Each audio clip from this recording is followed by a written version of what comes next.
नमस्कार, बहुत स्वागत है आपका। मैं हूं आपके साथ योगेश पांडे और वक्त हो चला है देश की सबसे सार्थक बहस ललकार का। ललकार तो इन दिनों देश की सियासत में परिवारवाद को लेकर मची हुई है, लगी हुई है। भारतीय राजनीति में परिवारवाद की गंगोत्री गांधी परिवार को माना जाता है, जो नेहरू से शुरू हुआ और आज राहुल गांधी तक पहुंच चुका है। देश की ग्रैंड ओल्ड पार्टी माथे लगी परिवारवाद की नेम प्लेट को लेकर हमेशा विरोधियों के निशाने पर रही है। मगर विडंबना यह है कि जो नेता कांग्रेस के परिवारवाद पर निशाना साधते हुए आगे बढ़े, वो भी अपनी पार्टियों को परिवारवाद से बचा नहीं सके। देश के प्रधानमंत्री नरेंद्र मोदी अपनी तमाम रैलियों और सभाओं में परिवारवाद को लेकर निशाना साधते नजर आते हैं, मगर खुद अपनी ही पार्टी को परिवारवाद के प्रेम से बचा नहीं सके। चर्चा शुरू करें उससे पहले एक नजर डालते हैं भारतीय जनता पार्टी और कांग्रेस के परिवारवाद प्रेम पर। उसके बाद अपने मेहमानों से इस चर्चा पर हम तारुफ कराएंगे आपका। तो राजनीति में परिवारवाद किस तरीके का छाया हुआ है वो आप देखिए तस्वीरों में। मध्य प्रदेश का अगर हम जिक्र करते हैं तो गोविंद नारायण सिंह के बेटे ध्रुव नारायण को भारतीय जनता पार्टी ने टिकट दिया है। परिवारवाद की ये सिलसिलेवार तरीके से कुछ तस्वीरें हम आपको दिखा रहे हैं और इसमें आप समझिए कि भारतीय जनता पार्टी और कांग्रेस ने किस तरीके से परिवारवाद दिखाया। अगली स्लाइड। वीरेंद्र सकलेचा के बेटा ओम प्रकाश सकलेचा को टिकट भारतीय जनता पार्टी ने दिया है। यहां भी परिवारवाद देखना चाहिए या नहीं देखना चाहिए, ये आप डिसाइड करें। अगली स्लाइड। मध्य प्रदेश का ही हम जिक्र कर रहे हैं। बाबूलाल गौड़ की बहू कृष्णा गौड़ को टिकट दिया गया है, भारतीय जनता पार्टी ने ही। मध्य प्रदेश की तस्वीरें हैं जो भारतीय जनता पार्टी ने किसके परिवार में किसको टिकट दिया है, वो तस्वीरें हम आपको दिखा रहे हैं। अगली तस्वीर। उमा भारती के भतीजे राहुल लोधी को भी टिकट दिया गया है भारतीय जनता पार्टी की तरफ से। और भारतीय जनता पार्टी सबसे मुखर रहती है परिवारवाद को लेकर के। दबे कुचलों की आवाज उठाने की बात करती है, दबे कुचलों को आगे बढ़ाने की बात की जाती है। लेकिन यहां पर देखिए, कैलाश सारंग के बेटे विश्वास सारंग के बेटे को टिकट दिया गया है, मंत्री भी हैं फिलहाल भारतीय जनता पार्टी की मध्य प्रदेश सरकार में। अगली स्लाइड। शिवराज सिंह लोधी के बेटे वीरेंद्र लंबरदार को भी टिकट दिया गया है भारतीय जनता पार्टी की तरफ से। ये अपनी विरासत, अपनी सियासी विरासत को संभाल रहे हैं ये लोग। सत्येंद्र पाठक के बेटे संजय पाठक को टिकट दिया गया है मध्य प्रदेश में। और अगली तस्वीर। निर्भय सिंह पटेल के बेटे मनोज पटेल को भी भारतीय जनता पार्टी ने टिकट दिया है। ये बेटे जो हैं वो अपने पिता की विरासत को संभाल रहे हैं। अब जरा कांग्रेस को भी देख लेते हैं, कांग्रेस का भी समझ लेते हैं कुछ तस्वीरें। ये केवल एक महज सिंबॉलिक तौर पे मैं तस्वीरें दिखा रहा हूं, बाकी उदाहरण और बहुत सारे हैं। दिग्विजय सिंह के बेटे जयवर्धन सिंह को कांग्रेस ने टिकट दिया है। कांग्रेस ने दिग्विजय सिंह के भाई लक्ष्मण सिंह को टिकट दिया है कांग्रेस ने। और अगली जो तस्वीर सामने आ रही है वो डॉक्टर गोविंद सिंह की है, जो कि गोविंद सिंह के भांजे राहुल भदौरिया हैं। कांग्रेस ने चुनावी मैदान में उन्हें उतारा है, टिकट दिया है। डॉक्टर गोविंद सिंह की समधन है चंद्रारानी गौर को भी टिकट कांग्रेस ने दिया है। और अगली तस्वीर है कांतिलाल भूरिया की, डॉक्टर विक्रांत भूरिया जो कि बेटे हैं इनके, सियासी विरासत संभाल रहे हैं, टिकट कांग्रेस ने दिया है। और अर्जुन सिंह के बेटे अजय सिंह को टिकट दिया गया है, कांग्रेस ने मध्य प्रदेश में टिकट दिया है। ये सब वो चेहरे हैं जो अपनी पारिवारिक विरासत संभाल रहे हैं, इनको कोई दूसरे चेहरे नजर नहीं आ रहे हैं। अर्जुन सिंह के साले अजय सिंह को भी टिकट दिया गया है, ये कांग्रेस ने टिकट दिए हैं। ये परिवारवाद की एक एक तस्वीरें सामने आ रही हैं। और प्रेमचंद गुड्डू की बेटी रीना बौरासी को भी टिकट दिया है कांग्रेस ने मध्य प्रदेश में। ये अलग अलग तस्वीरें हैं और किस तरीके से पार्टियां जो परिवारवाद को लेकर के हमलावर रहती हैं वो आप देखिए। परिवारवाद को लेकर के किस तरीके से आक्रामकता आप देखते हैं वो देखिए इन तस्वीरों में जो मैंने आपको दिखाई। परिवारवाद को लेकर के जिस तरीके से तंज कसे जाते हैं, नारे गढ़े जाते हैं, कसीदे पढ़े जाते हैं, वो तस्वीरें हमने आपको दिखाई। और महज ये उदाहरण के तौर पर कुछ तस्वीरें, क्योंकि अगर हम सारी तस्वीरें दिखाएंगे तो चर्चा कर ही नहीं पाएंगे, पूरा समय निकल जाएगा और केवल तस्वीरें ही दिखाते रह जाएंगे। हमारे साथ कुछ मेहमान जुड़े हुए हैं, आज इसी मुद्दे पर हम चर्चा कर लेते हैं। मेघना श्रीवास्तव जी हैं, भारतीय जनता पार्टी की नेता हैं। डॉक्टर टीना करमवीर जी हैं, कांग्रेस की प्रवक्ता हैं। आलोक पांडे जी हैं, राजनीतिक विश्लेषक हैं। आप तीनों मेहमानों का हमारे साथ जुड़ने के लिए बहुत बहुत धन्यवाद, बहुत स्वागत है तीनों मेहमानों का। मेघना श्रीवास्तव जी, सबसे मुखर आप रहती हैं, भारतीय जनता पार्टी परिवारवाद खासतौर पर कांग्रेस पर तो इतना बड़ा टैग आपने लगा दिया है कि कहीं भी परिवारवाद का जिक्र किया जाए तो कांग्रेस का नाम ऑटोमेटिक आ जाता है। लेकिन मैंने एक सिंबॉलिक तौर पर अभी तस्वीरें आपको दिखाई और ये महज कुछ चंद उदाहरण हैं।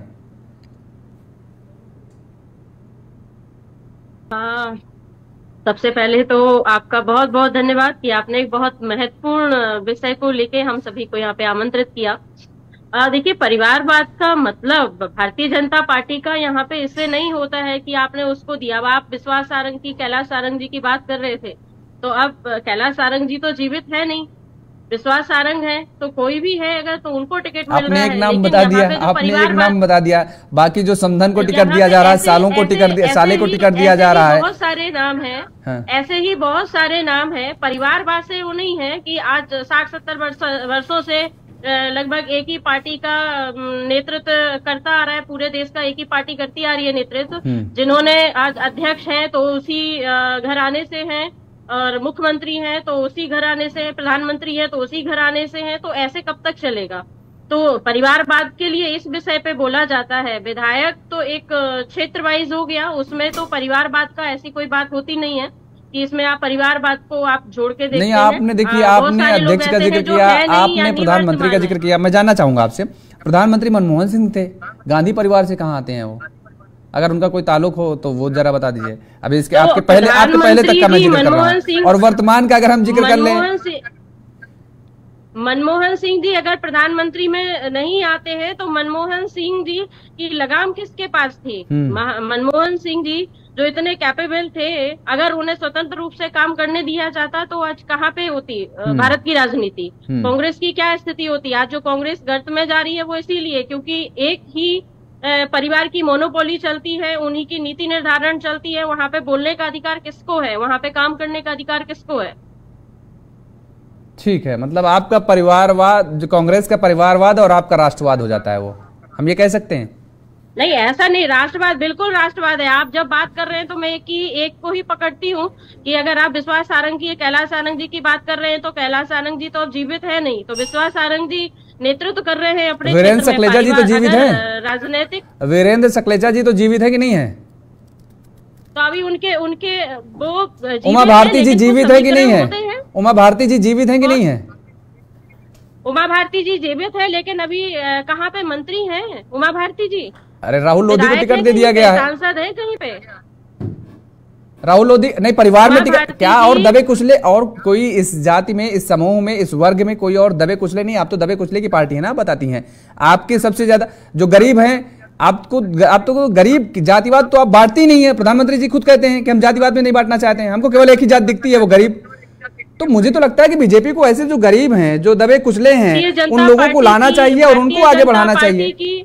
मैं ये चाह रहा हूँ, भारतीय जनता पार्टी का नीति निर्धारण जो है अंत्योदय से होता है, अंतिम पंक्ति में खड़े। अच्छा, ये सारे अंतिम पंक्ति में लोग खड़े जिनको टिकट दिया गया, ठीक है, ये सारे अंतिम। डॉक्टर टीना करमवीर जी, बीजेपी ने जो टिकट दिए हैं कि भाई को, बेटे को, साले को, समधन को, वो सभी अंतिम पायदान में दरअसल खड़े हुए हैं, इसलिए टिकट दिए गए हैं। बाकी जो आपने टिकट दिए हैं वो परिवारवाद है।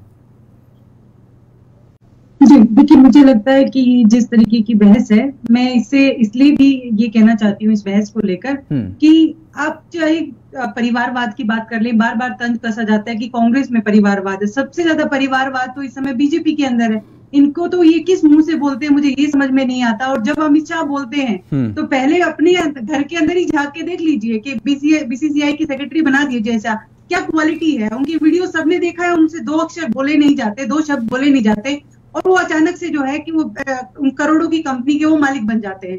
तो कहने का तात्पर्य यही है कि इस प्रकार इस बीजेपी जब से सत्ता में आई है, लगातार परिवारवाद करती है।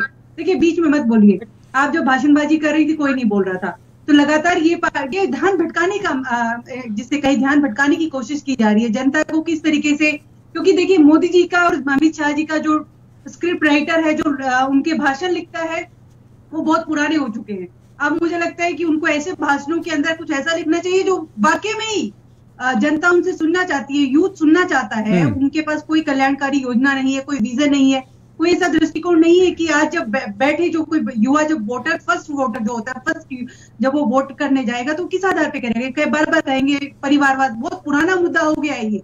अब आप परिवारवाद मत करिए, क्योंकि जब आप परिवारवाद की बात करते हैं तो अनुराग ठाकुर सबसे पहले दिखते हैं।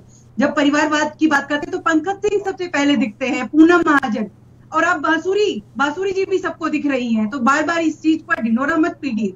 आप मुझे ये बताइए कि जो एलिजिबल है, जो इस राजनीति में सक्षम है, वो इस राजनीति में आ सकता है, इसमें कोई इनकार नहीं है। प्रधानमंत्री के लिए उन्हें ही बोलना नहीं आता, बीजेपी में तो बहुत प्रवक्ता है। प्रधानमंत्री जी का तो प्रधानमंत्री जी पर मैं विषय पर कोई टिप्पणी नहीं करना चाहती। सबको पता है कि वो परिवारवाद कैसे समझते हैं, किसने किसकी बीवी छोड़ी है, क्या किया है, मैं उस पर पर्सनल टिप्पणी नहीं करना चाहती हूँ। तो परिवारवाद की समझ जो है, मुझे लगता है कि माननीय प्रधानमंत्री को तो है नहीं। हाँ, अमित शाह अगर कहे, और अमित शाह भी मैं सोचती हूँ कि किस मुंह से कहते हैं, जब वो, मैं उनको देखना चाहिए ना, अनुराग ठाकुर कौन है, पूछिए उनसे। और जिस पार्टी एनडीए में जो दुष्यंत चौटाला, तमाम ऐसे लोगों को उन्होंने जोड़ा है, चिराग पासवान, ये कौन लोग हैं? ये सब परिवारवाद की ही देन है। लेकिन ये, जैसे कि मैंने पहले कहा कि मैं इस बहस में पढ़ना नहीं चाहती। इस समय मुद्दा क्या है? इस समय देश के अंदर मुद्दे हैं कि युवाओं को रोजगार मिल रहा है या नहीं, तमाम जो महिलाएं हैं क्या उनको सरकारी नौकरियां, या फिर उनके पास कोई ऐसा काम है, या फिर वो जब घर में जाती हैं तो क्या उनको जो सिलेंडर जो एक समय में 412 के रुपए में मिल रहा था, आज क्यों 1100 में मिल रहा है? सबसे बड़ा मुद्दा यहाँ पर ये है, क्या जो किसान है उनकी आय दुगनी 2022 तक करने का वादा किया था, क्या वो वादा पूरा किया गया? नहीं पूरा किया गया। आज भी जो किसान है वो लगातार प्रोटेस्ट कर रहे हैं। मैं हरियाणा से हूँ, मेरे यहाँ हरियाणा में आप देखिए लगातार किसान जो है धरने पर ही बैठे रहते हैं, खेतों में जाने का कोई उनका नहीं। आप ये टीना जी, आप कह रहे हैं कि आप इस मुद्दे पर नहीं पढ़ना चाह रही हैं, आप विकास के मुद्दे को लेकर के, रोजगार के मुद्दे को लेकर के आप कह रही हैं, लेकिन प्रधानमंत्री जी तो अभी भी इस मुद्दे को छोड़ नहीं रहे हैं। मध्य प्रदेश में वो सिवनी में गए, वो कह रहे हैं बेटों को सेट करने में मध्य प्रदेश ही अपसेट पड़ा हुआ है, मध्य प्रदेश को अपसेट करने में लगे हुए लोग। देखिए, अच्छा मैं एक सवाल पूछती हूँ, राहुल गांधी जी सांसद है, इसके अलावा बता जी प्रधानमंत्री हैं, ये जो अपने अपने बेटे को इन्होंने सेट किया, ये क्या कर रहे हैं? अपने अपने बेटे अपनी अपनी बेटियों को सेट कर रहे हैं, वो उनको नहीं दिख रहा है, लेकिन उनको ये दिख रहा है कि गांधी परिवार क्या कर रहा है। इस देश को आजादी गांधी परिवार नहीं दिलाई है। कोई हमारी जो साथी है, हमारी जो टीना जी साथी है, इस बात से आप नाशुक्री मत होइए, इतने नाशुक्री नहीं होना चाहिए, शुक्रगुजार होना चाहिए कि आजाद भारत में अगर हम बोल रहे हैं वो कांग्रेस पार्टी की देन है, तो कांग्रेस पार्टी पर ये लांछन लगाना बंद करिए। और कांग्रेस पार्टी ही है जो गारंटीज की बात कर रही है, जो समाज कल्याणकारी राज्य की होने के नाते जो ऐसी गारंटीज दे रही है, जो जनता के हित के लिए जन कल्याणकारी नीतियां बना रही है। आप देखिए कि किस प्रकार, देखिए 2000 रुपए जब नीतियां तो 60 साल से कांग्रेस बना ही रही थी, नीतियां ही तो बना रही थी। वही एक पार्टी है बीजेपी जो धन्ना सेठों के पैसे उनके पैसे डाल रही है, हमारी जेबों से पैसा निकालकर धन्ना सेठों के पैसों में जेबों में पैसा डाल रही है। ऐसा क्यों? क्योंकि बीजेपी के पास कोई ऐसी नीति नहीं है। और मैं तो कह रही हूँ, इनको तो मेरी सलाह है कि इनको अपने जो भाषण लिखते हैं उनको बदल देना चाहिए, कोई ऐसा भाषण लिखे उनके लिए जो वर्तमान में जो कंटेम्प्रेरी इश्यूज है उस पर बात हो, ना कि इस पे हो कि परिवारवाद है। अब आप मुझे एक बात बताइए, अब कोई राजनीति में जाना चाहता है, कल को हमारे बच्चे या किसी के भी बच्चे अगर राजनीति में जाना चाहेंगे तो आप रोक सकते हैं। जब एक दुकानदार अपनी दुकान, जब वो बुजुर्ग हो जाता है तो अपने बेटे को ही बैठाएगा, तो इसमें कोई बुराई नहीं है। हम इसको नहीं, बुराई तो नहीं है, लेकिन टीना करमवीर जी, जनता के बीच में जो एक मैसेज जाता है, जो संदेश जाता है, वो बहुत बड़ा प्रभावित करता है। ऐसा नहीं है, वोट बैंक पर भी प्रभाव पड़ता है। ये चाह रही है, ठीक है, आ रहे हैं आपके पास, आएंगे सेकंड राउंड में। टीना जी सेकंड राउंड में एक कमेंट ले लेते हैं आलोक जी का। 18 करोड़ नौकरियां देने का वादा किया था, वो वादा पूरा हुआ? अच्छी बात है, आप इन मुद्दों को लेकर के जाइए, क्योंकि ये बड़े अहम मुद्दे हैं। मैं तो कहता हूँ और चाहता भी हूँ कि इन्हीं मुद्दों पर चुनाव होना चाहिए। कौन रोजगार देगा, कौन विकास करेगा, कौन स्कूल खुलवाएगा, कौन स्वास्थ्य बेहतर करेगा, कौन चिकित्सा, ये सारे मुद्दे होने चाहिए। महंगाई कौन कम करेगा, ये इन मुद्दों पर चुनाव। मैं तो चाहता हूं कि इन मुद्दों पर चुनाव हो, आलोक पांडे जी, लेकिन इन मुद्दों पर चुनाव होता का नजर कहां आ रहा है? प्रधानमंत्री जी तो आज भी वही लाइन कह रहे हैं, परिवारवाद का टैग जो लगा कर रखा है कांग्रेस पर या अन्य राजनीतिक दलों पर, कुछ राज्य के जो सियासी दल हैं उन पर, वो टैग वो बिल्कुल फिट करना चाहते हैं और उस लाइन को लेकर के वो आगे चल रहे हैं, छोड़ना नहीं चाह रहे हैं। योगेश जी, परिवारवाद तो दोनों पार्टियों में अब देखना यह है कि परिवारवाद एक मोनोपोली के रूप में कि परिवारवाद ही योग्यता है, ये बात है। जैसे ऐसे समझिए, समाजवादी पार्टी में कोई व्यक्ति समाजवादी पार्टी का मुखिया हो सकता है, नहीं हो सकता। मुलायम सिंह के बाद उनके चाचा नहीं हो पाए, अखिलेश यादव के चाचा शिवपाल जी नहीं हो पाए, अखिलेश यादव उत्तराधिकारी बने। यानी वंशा परचून की दुकान, तो लोकतंत्र को कांग्रेस परचून की दुकान मानती है। आप ये समझिए कि वो मानते हैं लोकतंत्र एक दुकान है और मालिकाना हक राजनेताओं के कुछ परिवारों के पास। दूसरी बात आती है जैसे कि जितने भी क्षेत्रीय दल ये परिवारवाद का उस बिंदु तक जाते हैं जहां पार्टी को मालिकाना हक प्रदान करते हैं। यानी अगर कांग्रेस में जो होगा या तो कांग्रेस में गांधी परिवार से होगा या गांधी परिवार की इच्छा से होगा। जैसे मैं आपको बताता हूँ, इंदिरा गांधी ने जब राष्ट्रीय पद का लगाया क्यों लगाया? व्यक्तिगत इच्छा की वजह से। तो आप उसको इस तरह से भारतीय जनता पार्टी में या कांग्रेस पार्टी में अगर विधायक का बेटा भी विधायक होता है, उसके पास डेमोक्रेटिक राइट है। अगर किसी का पिता नेता राजनीति में है तो उसको राजनीति में जाने से नहीं रोक सकते, क्योंकि लोकतंत्र में किसी को भी राजनीतिक न्याय के तहत चुनाव लड़ने से कैसे रोका जाता? अगर उमा भारती का भतीजा योग्य है तो वो भी लड़ेगा, कांग्रेस का कोई नेता है अर्जुन सिंह का बेटा वो भी लड़ेगा। लेकिन अर्जुन सिंह का बेटा ही प्रदेश अध्यक्ष हो, अर्जुन सिंह का ही बेटा मुख्यमंत्री हो, अर्जुन सिंह का ही बेटा कांग्रेस का सर्वे सर्वा हो, ये परिवारवाद का एडवांस रूप है, प्रो रूप है, जो भारतीय राजनीति में घातक है। आपकी योग्यता सिर्फ ये है कि आप एक वंश के मालिक है। जैसे एक चीज और मैं टोक टू, हमारी बहन कांग्रेस की बहन ने एक बात कही थी, वो बात गलत कह दी थी, मैं उसको बीच में याद आ गया तो मैं कह रहा हूँ। उन्होंने एक जोश में ये बात कह दिया कि देश को स्वतंत्रता गांधी परिवार ने दिलाया। तो मुझे लगता है कि ये थोड़ा सा ज्यादा हाइपोथेटिक हो जाएगा कि देश को स्वतंत्रता गांधी परिवार ने दिलाया है। ऐसा कोई ऐतिहासिक प्रमाण नहीं है कि भारत को स्वतंत्रता गांधी परिवार ने दिया, ऐसा नहीं। इस देश को स्वतंत्रता सारे छोटे बड़े लोगों के प्रयासों से मिलकर बना है, गांधी परिवार से। इतिहास पढ़िए, इतिहास बहुत कमजोर है आपका। मैडम मैं इतिहास का शिक्षक हूँ, आप मुझे इतिहास न बताएं। कभी आप लोग बैठ के डिबेट करेंगे? गांधी परिवार तो था ही नहीं, गांधी सरनेम नहीं था, जवाहरलाल नेहरू थे। गांधी सरनेम तो बाद में जाकर आगे इतिहास और गांधी परिवार ध्यान दे लीजिए तो आप शायद मुझे लगता है इस तरीके की बातचीत नहीं करते जी। आपने दो गांधी परिवार है, एक ओरिजिनल है डुप्लीकेट। जो ओरिजिनल गांधी भारतीय राजनीति में कोई है नहीं, डुप्लीकेट है। देखिए वो हमारी पार्टी के अंदर, हमारी लोकतांत्रिक पार्टी, हमारी पार्टी के अंदर ही चुनाव होते हैं। आप मुझे बता दीजिए जो जेपी नड्डा बनाए गए हैं वो किस तरीके से बनाए गए? लेकिन जेपी नड्डा को एक्सटेंशन मिल जाता है रातों रात, लेकिन कोई आवाज नहीं करता, कोई मीडिया कर्मी भी इस बात पर सवाल नहीं उठाता कि जेपी नड्डा जी कैसे बने। जेपी नड्डा जी कैसे बने? तो बात यहाँ पर ये है कि दरअसल सारी सब चीजों पर हो क्या रहा है कि सारा जो ठिकराई चाहते हैं कि कांग्रेस पर फूट जाए, जबकि ऐसा नहीं है।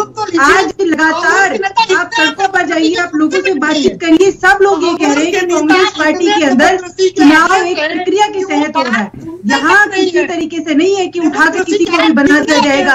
ये एक परिवारवाद हो सकता है कि ये एक प्रकार से कि जेपी नड्डा आते हैं, जेपी नड्डा को एक्सटेंशन मिल जाता है, किसी को पता भी नहीं होता कि एक्सटेंशन उनको मिला कैसे। आप बताइए जेपी नड्डा की क्या काबिलियत है? नहीं, आप मुझे एक बात बताइए, आप मुझे नहीं पता भाजपा के प्रवक्ता है या नहीं, मुझे लगता है आप भाजपा के घोषित प्रवक्ता है, आप भाजपा के घोषित प्रवक्ता है, इसलिए ऐसे आपका समय समाप्त हो गया। थोड़ा हमें भी बोल लेने दीजिए, आपको सच्चाई से मैं भी थोड़ा वाकिफ करा देती हूँ। आप मैं मान लूंगा। नहीं टीना जी, ऐसा नहीं है। किसी देखिए सभी की अपनी अपनी सोच होती है, ऐसा नहीं है। किसी को ये नहीं कहा जा सकता कोई भाजपा का घोषित प्रवक्ता है। ठीक है, अगर उनकी भी अपनी सोच है, अगर आलोक जी ये कह रहे हैं कि कहीं ऐसे प्रमाण नहीं है, हाँ हम ये भी कह सकते हैं कि कांग्रेस का बड़ा सहयोग रहा, बड़ा योगदान रहा है। आलोक जी क्या बुरा कह रहे हैं कि भाई नहीं, और भी तमाम सारे ऐसे लोग रहे हैं जिनका योगदान रहा देश की आजादी में, लेकिन हम कहते नहीं कांग्रेस ने ही आजादी दिलाई, तो मुझे लगता है कि वो ठीक कह रहे हैं आलोक जी। फिर क्लियर करता हूँ, कांग्रेस का योगदान रहा, लेकिन वही चीज मैं कह रहा हूँ, गांधी परिवार नहीं। कांग्रेस कहती है तो मैं कभी कुछ मान ले, लेकिन गांधी परिवार का योगदान देश को दिलाने में ये आदि सहयोग तक है। गांधी परिवार अगर आप कहते कांग्रेस, क्योंकि कांग्रेस वर्सेस अंग्रेज था, तो भारत की सबसे बड़ी पार्टी कांग्रेस पार्टी, उसमें सारे लोग, सारे विचार शामिल थे, सारे भारतीय शामिल थे। जो वर्तमान में कांग्रेस है ये 1969 की इंदिरा गांधी की कांग्रेस आई है। जो 1885 में बनी थी कांग्रेस, वो इंदिरा गांधी ने 1969 में खत्म कर दी थी। ठीक, ये आप वो लीगेसी नहीं हो। ठीक, लेकिन एक चीज और समझनी आलोक पांडे जी, एक चीज और समझनी यहाँ पर पड़ेगी। जैसे परिवारवाद का हम जिक्र कर रहे हैं, अभी टीना जी ने जिक्र किया, शाह साहब का उन्होंने नाम लिया कि अपने बेटों को कहां उन्होंने सेट करा दिया। भाई प्रधानमंत्री जी कह रहे हैं कि बेटे को सेट करने के चक्कर में मध्य प्रदेश को अपसेट करना चाह रहे हैं, तो फिर ये तो सभी पे लागू होता है ना, केवल कांग्रेस पे ही क्यों लागू हो, बीजेपी पे हो या अन्य राजनीतिक दल हो, सभी को अपने अंदर झांकना चाहिए, देखना चाहिए। मुझे लगता है कि बीसीसीआई कोई राजनीतिक संस्था है क्या? नहीं, मैं केवल उसी, मैंने एक उदाहरण टीना जी का मैं बेटों का भी जिक्र करना शुरू कर। मैंने अभी तस्वीरें दिखाई आपके, मैंने अभी तस्वीरें मध्य प्रदेश में दिखाई, राजस्थान की भी तस्वीरें हैं जो जिनके बेटों को टिकट दिया गया।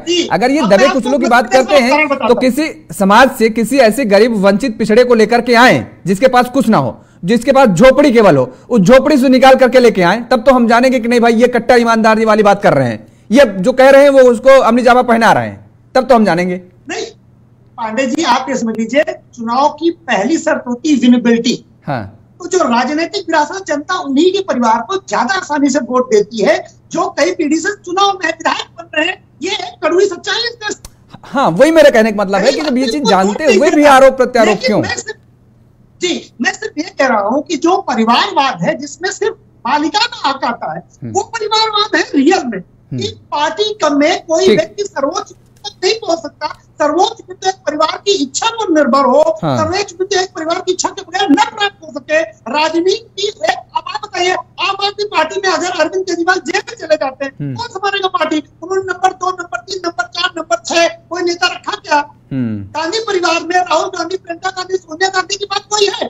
खड़गे कहते हैं कर्नाटक चुनाव में कि मैं हाईकमान से पूछ के बताऊंगा क्या निर्णय करना है। कांग्रेस अध्यक्ष से बड़ा कोई हाईकमान है क्या? अगर वो कहते हैं हाईकमान है, इसका मतलब है कि वो अभी परिवारवाद की उस बेल से नहीं निकल पाई कांग्रेस। जो उन्होंने राहुल गांधी ने कोशिश की कि हमारे ऊपर एक ब्लेम न लगे, एक डमी प्रेसिडेंट बैठा दिया उन्होंने। ठीक है, मेघना श्रीवास्तव जी, डॉक्टर टीना करमवीर जी कह रहे हैं कि आप अभी जो परिवारवाद का पुरानी टैगलाइन, पुराने लेक्चर, पुराने भाषण लेकर के आप चल रही हैं, आप चलिए, लेकिन हम जनता के बीच में जाएंगे तो मुद्दे लेके जाएंगे, जनता के मुद्दे को उठाएंगे। वो कह रहे हैं कि हम बेरोजगारी के मुद्दे को उठाएंगे, वो कह रहे हैं कि हम रोजगार देने का वादा करेंगे, हम गरीबी कम करने का वादा करेंगे, हम महंगाई कम करने का वादा करेंगे, स्वास्थ्य चिकित्सा पर बात करेंगे, शिक्षा पे बात करेंगे।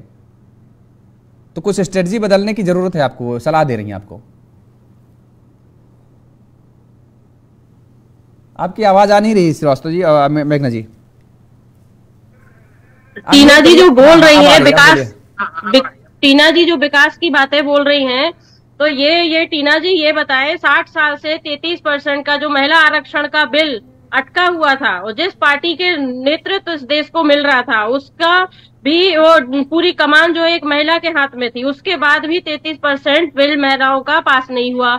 वो भारतीय जनता पार्टी माननीय प्रधानमंत्री मोदी जी के द्वारा किया गया, जहाँ पे रोजगार की बात है। मिलने वाला है क्या 2024 में? मिलने वाला है हम लोगों को आरक्षण? अरे अब आप आरक्षण हम लोगों को मिल रहा है क्या 2024 में? हमें आरक्षण मिल रहा है या नहीं मिल रहा, आप मुझे बताइए। ये ऐसा बिल है पूरे देश के अंदर, पूरे विश्व के अंदर ये पहला ऐसा कानून बनाया है, ऐसा बिल बनाया है जो पता ही नहीं है कि कब मिलने वाला है। 2039 में मिलेगा, 40 में मिलेगा, 41 में मिलेगा, 42 में मिलेगा, कब मिलेगा? अरे कब मिलेगा ये भी बता दीजिए ना।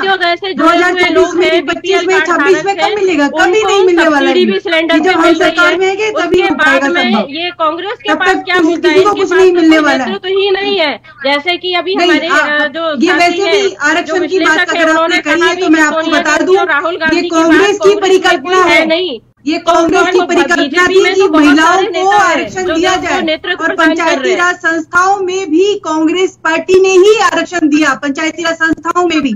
पर हमने वो आरक्षण एक्चुअल में दिया महिलाओं को। आपने जो दिया वो किसको दिया, किसको मिल रहा है? कल आपको मिल रहा है क्या? 2024 में आप जाने वाली है पार्लियामेंट? नहीं, ये सिर्फ और सिर्फ जुमला था, क्योंकि ये सरकार लगातार झूठ बोलती है। ये कोई जुमला नहीं था। आप एक बार झूठ बोलते हैं, अपने भाषणों में भी झूठ बोलते हैं। कोई जुमला नहीं है। उनके पास भारतीय जनता पार्टी, वाकई में जुमला है। अभी अमित शाह जी से पूछ लिया जाए ना, अभी कोई मीडिया का साथी चला जाए और उनसे पूछ लिया जाए कि आप ये महिलाओं को आरक्षण कब मिलने वाला, वो कह देंगे कि चुनाव आने वाले थे, और हमने भी एक जुमला दे दिया, हमने इससे पहले 15 लाख करोड़ का नारा भी दिया था। महिलाओं की भागीदारी, कहकर चले जाएंगे। हमें पूरी उम्मीद है गृह मंत्री साहब से, वो ऐसे बयान दे सकते हैं, उन्होंने पहले भी चुनाव से पहले ऐसे बयान दिए हैं, तो हम लोगों को कोई ऐतराज नहीं होगा, क्योंकि हमें पता है कि भारतीय जनता पार्टी लगातार महिलाओं के साथ भी उन्होंने धोखा देने का काम किया है, किसानों के साथ धोखा देने का काम किया है, युवाओं के साथ धोखा देने का काम किया है। इसीलिए हम जब 5 राज्यों में चुनाव जीतने जा रहे हैं, टीना जी जो कांग्रेस के वक्ता है, प्रधानमंत्री को कि उनको फिर से परिवारवाद पर आना पड़ रहा है, एक्सेप्ट करना आता ही नहीं है, जब परिवारवाद पे आना पड़ रहा है देश के प्रधानमंत्री को, क्योंकि उनके पास कोई विजन नहीं है। चलिए ठीक है, अपने अपने विजन लेकर के, ठीक है, दोनों लोगों को रोकेंगे। मेघना जी, टीना जी, आपको रोकेंगे, अपने अपने विजन जो है लेकर के जनता के बीच में जाइए। लोगों ने 9 साल में बहुत विकास कर दिया, कांड भी कर दिया पूरा देश। चलिए ठीक है, बेहतर है। अब विजन किसका समझ में आता है जनता को, बहुत कम समय बचा हुआ है और पता चल जाएगा सब। आप देखिए, कुतर करने से ठीक है, अरे रोकेंगे मेघना जी, समय का अभाव है, इसलिए चर्चा को विराम देना पड़ रहा है मुझे, समय का अभाव, इसलिए चर्चा को मुझे विराम देना पड़ रहा है। और आप सभी मेहमानों का बहुत बहुत शुक्रिया, बहुत बहुत धन्यवाद समय देने के लिए। तो लगातार जिस तरीके से परिवारवाद को लेकर के एक बड़ा मुद्दा बनाया जा रहा है भारतीय जनता पार्टी की तरफ से, और हमलावर हुआ जा रहा है विपक्षी दलों पर, लेकिन वही परिवारवाद से भारतीय जनता पार्टी भी बचती नजर नहीं आ रही है, बच नहीं पा रही है। देखने वाली बात यह होगी कि आखिर जनता के बीच में किसका मैसेज कितना सटीक और कितना मजबूत और टिकाऊ बैठता है। मेरे साथ फिलहाल इतना ही। खबरों के लिए आप देखते रहिए JK24/7। नमस्कार।